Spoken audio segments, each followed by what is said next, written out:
বাবা মারা যাওয়ার পর আমাদের ৩ বোন তাদের প্রাপ্য সম্পত্তি দাবি করলে বড় ভাই বলেছিল, তোদের বিয়েতে অনেক টাকা খরচ হয়েছে, তাই এখন আর তোদের কোনো অংশ নেই। পরবর্তীতে দিতে চাইলে বোনরাও আর নেননি। খুব গুরুত্বপূর্ণ একটি প্রশ্ন।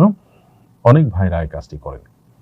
বোনদের বিয়ে শাদিতে যে টাকা পয়সা খরচ হয়ে থাকে, সেই টাকা পয়সা খরচ হওয়ার কারণে তারা বাবা মার পরিত্যক্ত সম্পদ থেকে বোনদেরকে বঞ্চিত করেন, এই বলে যে তোমাদের তো বিয়েতে অনেক টাকা খরচ করেছে, এখন আর এখানে তোমরা কেন ভাগ নিতে আসবে।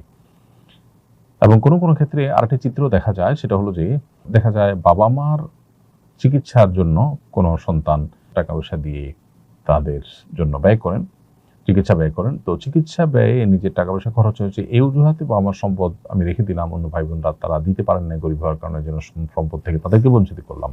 এটাও কিন্তু একই রকম নাজায়েজ, অর্থাৎ এটি সঠিক কোনো কাজ নয়।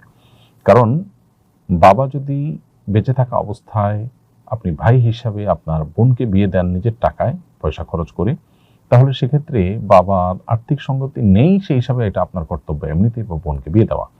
আবার বাবার মৃত্যুতে, বাবার অনুপস্থিতিতে যদি আপনি ভাই হিসাবে বোনকে বিয়ে দেন, টাকা পয়সা খরচ করেন, সেটাও আপনার কর্তব্য পালন আপনি করেছেন, এবং এই কর্তব্য পালন করার কারণে আল্লাহর কাছে আপনি রিওয়ার্ড পাবেন, এটা আপনার লস নয়।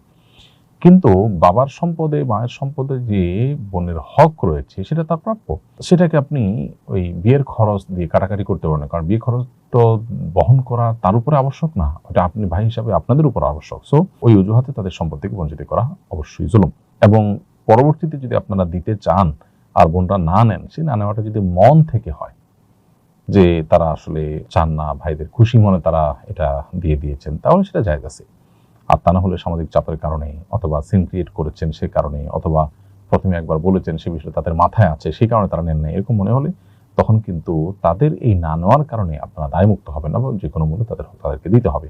আর আপনি তা বোনদের হক দেওয়ার পক্ষে ছিলেন, সেজন্য আপনি গুনাহগার হবেন না ঠিকই, কিন্তু এখন বোনরা যে নেননি, সেই না নেওয়াটা যদি লাজুকতার কারণে, লজ্জাশীলতার কারণে, সামাজিক চাপের কারণে না নেন, তাহলে আপনার হকে যেটুকু আছে বোনদের হক, সেটুকু আপনি তাদেরকে ফেরত দিতে হবে। আর যদি তারা আপনাকেও পরিষ্কারভাবে জানিয়ে দেন তাদের মনে কোনোই এ ব্যাপারে দুঃখ নেই, তারা খুশি মনে ছেড়ে দিয়েছেন, তাহলে সেটা আপনার জন্য জায়েজ হতে পারে।